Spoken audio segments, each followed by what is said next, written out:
सगळ्यांना धन्यवाद. आपण सगळेजण आलात. एक आठवड्यापूर्वी आपण इथेच भेटलो होतो आणि त्यावेळेला मी हिंदुत्वाच्या नावावरती जो लुटीचा कार्यक्रम चालू आहे त्याविरुद्ध आंदोलनाचा एक पुकारा केला होता. त्यानुसार मी आणि सर्व शिवसैनिक यांनी कालच्या नाही त्याच्या गेल्या रविवारी दादर इथल्या हनुमान मंदिराच्या समोर महाआरती केली, रामरक्षा पठण केलं. त्याच्यानंतर हा कार्यक्रम आता महाराष्ट्रात अनेक ठिकाणी व्हायला लागलेला आहे. येत्या 18 तारखेला नागपूरमध्ये हा कार्यक्रम होईल, जिथे मी स्वतः जाणार आहे. माझा प्रयत्न आहे की आता हिंदूंनी झोपून चालणार नाही, जागा झालं पाहिजे. आपल्या हिंदुत्वाचा, आपल्या हिंदू धर्माचा दुरुपयोग करून जर लुटण्याचा कार्यक्रम कोणी करत असेल तर त्यांना आता त्यांची जागा दाखवण्याची वेळ आलेली आहे. एकूणच काय की सध्या देशामध्ये फार विचित्र परिस्थिती आहे. मी मागेही बोललो होतो, कदाचित तुमच्याशीच बोललो होतो का आणखीन कुठे बोललो होतो कल्पना नाही मला. पण बऱ्याच वर्षानंतर देशात आणि महाराष्ट्रामध्ये विरोधी पक्षाला प्रचंड काम आहे.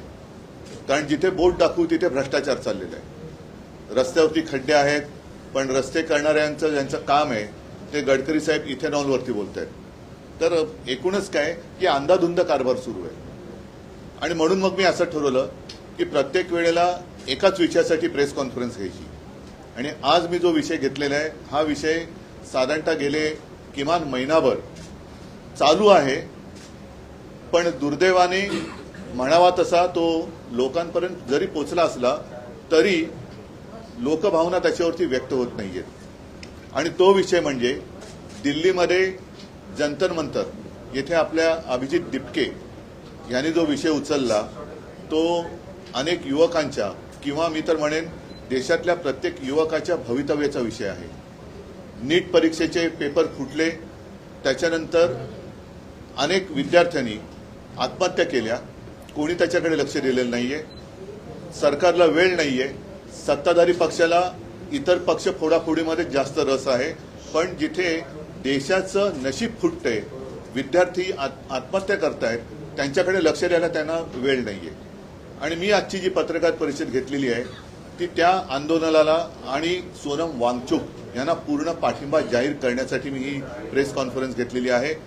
सोनम वांगचुक एक मला येऊन भेटून गेले गेल्या महिन्यामध्ये. नेहमी मला त्यांच्याबद्दल एक आदर राहिलेला आहे. त्यांच्या खरं म्हटलं तर बुद्धिमत्तेचा देशाने उपयोग करून घ्यायला पाहिजे. पण अशाही व्यक्तीला देशद्रोही ठरवून तुरुंगात टाकलं जातं. आज ती व्यक्ती तिकडे आमरण उपोषणाला बसलेली आहे. दिवसागणिक त्यांची तब्येत खालवत चाललेली आहे. 16 दिवस झाले. मी 4 दिवसापूर्वी मुद्दामून अरविंद सावंत यांना त्यांच्या भेटीसाठी पाठवलं होतं.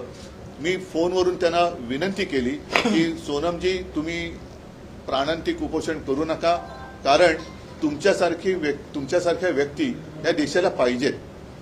आणि सरकारला काय पडलेलं नाही. अशा एक एक व्यक्ती जर आपणहून जात असतील तर सरकारला ते हवंच आहे असं नाईलाजाने मला म्हणावं लागते.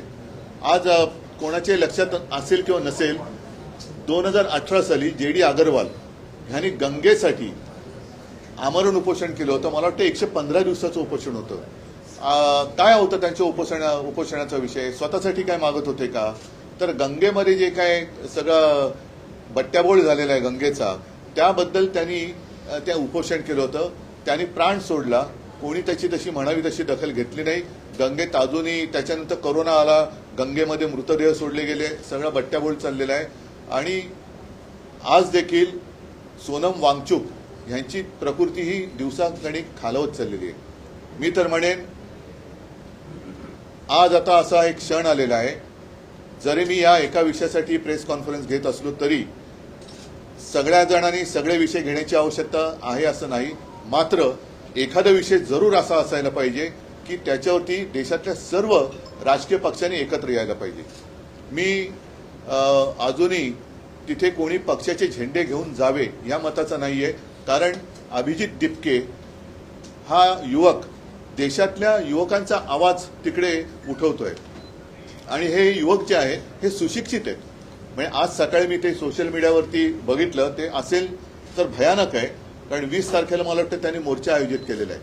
आणि अभिजित दिपकेने असा एक दावा केलेला आहे की येत्या 20 तारखेच्या आत काही गुंड तिकडे सोडून हिंसाचार माजून हे आंदोलन उधळून लावण्याचा काही जणांचा प्रयत्न आहे. हे फार हिणकस आणि नीच वृत्तीचे लक्षण आहे. एकूणच सोनम वांगचुक आहेत, अभिजित दिपके आहे आणि सगळे जे काही युवक आहेत हे कोणासाठी लढत आहेत? देशातल्या सर्व युवकांनीच नव्हे तर त्यांच्या पालकांनी सुद्धा जागं झालं पाहिजे की अरे आत्महत्या करणारा हा जरी त्यांचा मुलगा होता किंवा त्यांची मुलगी होती, पण कदाचित उद्या आपल्यावरती वेळ येऊ शकते. हा विषय राजकीय पक्षाचा नाहीये, राजकारणाचा विषय नाहीये, हा देशाचा विषय आहे. आणि त्यासाठी मला असं वाटतं देशभर काही ना काहीतरी प्रत्येक, आता मी म्हणेन मग प्रत्येक राजकीय पक्षाने देशभरामध्ये आपापल्या राज्यामध्ये त्यांच्या समर्थनार्थ काहीतरी केलं पाहिजे. कारण देश जोपर्यंत जागा होत नाही तोपर्यंत या बेफिकीर सत्ताधाऱ्यांना त्यांची जागा कळणार नाही. काय मागतात सोनम वांगचुक? काय सरकार त्यांच्याशी जाऊन बोलले तरी का? मला आठवतंय जेव्हा अण्णा हजारे तिकडे उपोषणाला बसले होते तेव्हा सुषमा स्वराज यांनी एक भाषण केलं होतं. ते भाषण आजही उपलब्ध असेल. निदान त्यावेळेला त्यांच्याबरोबर चर्चा तरी झाली होती किंवा असावी असं मला वाटतं. तुम्हाला आठवत का? आता विलासराव देशमुखांची नियुक्ती केली होती. विलासराव देशमुखांची नियुक्ती केली गेली होती. आता कोणी तिकडे ढुंकून बघायला नाहीये तयार. काय फरक काय पडतो? जर एखाद्या व्यक्तीकडनं एखादं काम नीट होत नसेल तर त्या व्यक्तीला बदलण्याची मागणी होत असेल की जिच्यामुळे लाखो विद्यार्थ्यांचं भविष्य हे बर्बाद होत असेल तर त्या व्यक्तीला बदलायला काय हरकत आहे? ह्याच्यामध्ये कमीपणा काय? धर्मेंद्र प्रधानांचा राजीनामा घेऊन तिकडे जर काय सक्षम व्यक्तीची नेमणूक केली गेली तर याच्यात कमीपणा मानण्याचं कारण काय? जे विद्यार्थी जागून, आणि मी बघतोय की अनेक पालक सुद्धा अतिशय म्हणजे संतापलेले आहेत. त्यांनी त्यांच्या आयुष्याची पुंजी लावून माझा मुलगा, माझी मुलगी शिकली पाहिजे, सुशिक्षित झाली पाहिजे, मोठी झाली पाहिजे. मला शिकता नाही आलं पण माझा मुलगा किंवा मुलगी शिकली पाहिजे. त्या मुलाचं संपूर्ण शिक्षण आणि त्यांची आयुष्यभराची पुंजी ही एका याच्यात बर्बाद होते आणि कोणाला काही पडलेलं नाहीये. बरं, त्याच्यात आणखीन आता हे बोललं तर पुन्हा महाराष्ट्राचा अपमान होईल असं मुख्यमंत्र्यांना वाटू शकतं. कारण या नीट परीक्षेचं जे काही पेपर फुटीचं केंद्र आहे हे महाराष्ट्रामध्ये होतं. अटका झाल्या, पुढे काय? पुढे काय? मी एकूण एका पाठोपाठ एक पेपर फुटत आहे. त्याच्यानंतर आपल्या महाराष्ट्रातल्या शिक्षण मंत्र्यांच्या घरासमोर सुद्धा आंदोलनं झाली. तर कोणाला कारभाराची काही चिंता नाहीये. देशात काय चाललंय त्याच्याबद्दल काही पर्वा नाहीये. आम्ही आपले परदेशात फिरतो, आम्हीच आपले भाडीचे तट्टू आणून आमचं स्वागत करून घेतोय आणि सगळं काय आबादी आबाद आहे असं भासवतोय. हे मला वाटतं चांगलं लक्षण नाही. आज परत एकदा सांगतो, मी शिवसेनेतर्फे सोनम वांगचुक आणि या मुलांच्या आंदोलनाला पूर्ण पाठिंबा जाहीर करत आहे. आणि ज्या ज्या वेळेला शक्य असेल, जिथे आम्ही उतरण्याची गरज असेल तिथे महाराष्ट्रभर आम्ही तर उतरूच. आपल्या माध्यमातून मी देशातील सर्व पक्षांना सांगतोय की आपण देखील आपापल्या राज्यामध्ये, राज्यातील प्रमुख शहरामध्ये या युवकांना बळ मिळेल अशा पद्धतीने काही प्रतिकात्मक असेल, आणखीन काही असेल, हे समर्थनार्थ आंदोलन करा किंवा प्रदर्शन करा की जेणेकरून आजही देशातली युवा शक्ती, जी आपण देशाचे भाग्यविधाते समजतो, त्या भाग्यविधात्यांना कळेल की आजचे जे भाग्य किंवा दुर्भाग्य विधाते आहेत हे आपल्यासोबत आहेत. उद्धवजी, तुम्ही दिल्लीत जाऊन पाठिंबा देणार मला सहभागी होणार आहे का शिवसेना? ऐका, मी 20 तारखेच्या मोर्चात सहभागी सगळ्यांनी व्हावं असं म्हणालेलं नाहीये. ज्यांना जायचंय, मला जायचं वाटलं तर मी जरूर जाईल. परंतु किमान मी जिथे आहे तिथे तरी मी काहीतरी करावं. मी असं सगळ्यांना सांगत नाही की देशातल्या सगळ्यांनी चलो दिल्ली. नाही, तुम्ही जिथे आहात तिथे तर उभे राहा. मी मुंबईत आहे, मी मुंबईत तर उभा राहिलो पाहिजे. मी पुण्यात आहे, पुण्यात राहिलो पाहिजे. मी चेन्नईत आहे, चेन्नईत राहा. बंगालमध्ये, कलकत्त्यात राहा. सर्वत्र जिथे देशातल्या सगळ्या चहूबाजूनी हे रान पेटेल त्यावेळेला सरकारला या युवकांसमोर गुडघे टेकावे लागतील. आणि म्हणून जर मला वाटलं तर मी जरूर जाईन देखील. असं काय नाहीये की मला त्याच्यामध्ये काय वाटतंय. पण आज सुद्धा ही जी त्यांची जी चळवळ आहे ती कोणत्याही पक्षाचा झेंडा हातात न घेता चाललेली आहे. कारण नाईलाजाने मला असं म्हणावं लागतंय की देशातल्या तरुणांचा आणि युवकांचा कदाचित या फोडाफोडीच्या सगळ्या नीच राजकारणामुळे प्रस्थापित राजकीय नेत्यांवरचा विश्वास उडाला असेल आणि त्यांना असं वाटत असेल की कोणताच राजकीय पक्ष माझ्यासोबत नाही, तर आम्ही तर आहोत. पण तिथे कोणत्याही पक्षाचा झेंडा न घेता आंदोलन होत असेल तर त्याला माझा पूर्ण पाठिंबा आहे. विषय असा आहे की तुम्हाला असं वाटतं का, कारण तुम्ही इंडिया अलायन्स मध्ये एक प्रमुख पक्ष आहात, तर देशाच्या विरोधी पक्ष नेत्यांनी म्हणजे राहुल गांधींनी या व्यासपीठावर जाऊन या आंदोलनाला समर्थन दिलं पाहिजे.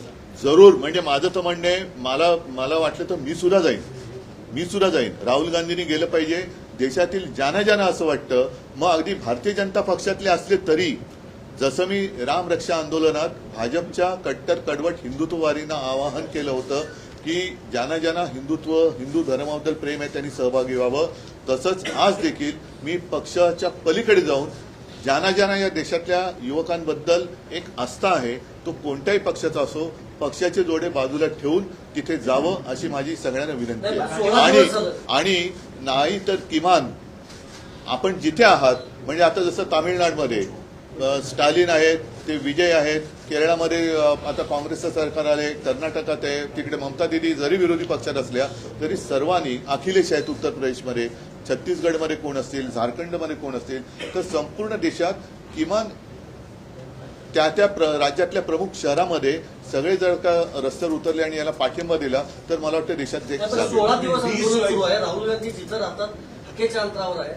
बघा, हा विषय राहुल गांधींच्या भविष्याचा नाहीये, हा विषय देशाच्या युवकांच्या भविष्याचा आहे. म्हणून आपण त्याच्यावरती चर्चा करूया. कोणी काय करायचं, समजा आज मी प्रेस घेतली नसते, मला तळमळ वाटली, मी घेतली. जेव्हा अभिजित तिपकेनं आंदोलन सुरू केलं होतं त्यावेळी संजय राऊत यांनी एक ट्विट करून एक फोटो केला होता की अभिजित तिपके आणि नरेंद्र मोदी यांच्या संदर्भातला तो आणि भेट झाली असं म्हटलं होतं की कुठेतरी भाजप पुरस्कृत हे आंदोलन आहे अशा प्रकारचे त्यावेळी त्यांनी तो ट्विट केला आणि त्या ट्विटमुळे त्यांच्याबद्दलचा जो संभ्रम होता तो दूर झाला आणि त्याच्यानंतर भारतीय जनता पक्षाची जी एक वृत्ती दिसते, असंवेदनशीलता, ही जाहीर झाली. कारण हा फोटो त्यांनीच करायची ट्विट करून ते तसं करू शकले असते, पण संजय राऊत यांनी ट्विट केल्यामुळे त्याच्या अभिजितवरचा संभ्रम दूर झाला. आणि आता जे दिसते, म्हणजे आता सोनम वांगचूक हे मी त्यांना स्वतः विनंती केली की तुम्ही असं करू नका, उपोषण सोडा, पण तो माणूस तो मेरा कुछ भी होने दो लेकिन देश का भला होना चाहिए. आता अशा व्यक्तीसमोर आपण काय बोलायचं. म्हणून आज सुद्धा मी त्यांना आपल्या माध्यमातून हात जोडून विनंती करतोय की वांगचूकजी, आपल्यासारखी माणसं आम्हाला हवी आहेत, देशाला पाहिजे आहेत. हे सरकार असंवेदनशील आहे. आपल्यासारखे लोक राहिली काय न राहिली काय सरकारला काही फरक पडत नाही, पण आपल्या बुद्धिमत्तेचा आपल्या बुद्धिमत्तेची देशाला गरज आहे. कृपा करून उपोषण सोडा. आम्ही सगळे किंवा आपण सगळे एकत्र मिळून या देशाला सांभाळू. मागच्या काही वर्षांपासून एक पांडा पडतोय. शेतकऱ्यांचं आंदोलन असेल किंवा कुणाचंही आंदोलन असेल, महिनो ते चालत राहतं, परंतु सोनम वांगचूक यांचं आंदोलन हे आमरण उपोषण आहे आणि पुढे जाऊन असं काही बरोबर होऊ नये यासाठी तुम्ही विरोधी पक्ष म्हणून सरकारवरती, केंद्र सरकारवरती सुद्धा दबाव आणण्याचा प्रयत्न करणार आहात का? कोणाशी मी आता जे बोललो तर तेच आहे. अधिवेशन जे चालू होतं, संजय राऊत संसदेचं अधिवेशन 20 सुरू होते. तारखेला पार्लमेंटच्या पहिल्याच दिवसचा विषय पार्लमेंटला घेतला. आज पार्लमेंट सुरू होतंय. खासदारांची काय भूमिका? मग 20 तारखेला आमचे खासदार तर या विषयावरती दणानून सोडतीलच, संसद दणानून सोडतील. पण त्यावेळेला राहुलजींना सुद्धा मी विनंती करतोय, सर्व पक्षाच्या खासदारांना सांगतोय, अगदी भारतीय जनता पक्षाच्या खासदारांना सांगतोय की तुमच्यात जर माणुसकीचा एखादा अंश शिल्लक असेल तर ह्या आंदोलनात सहभागी व्हा. उद्धवजी असं म्हटलं जातंय की प्रेस कॉन्फरन्समध्ये 3 लोक नेहमी असायची, 2 खासदार तुमचे आणि ठीक आहे. आता मला असं वाटतं की हा विषय संपूर्ण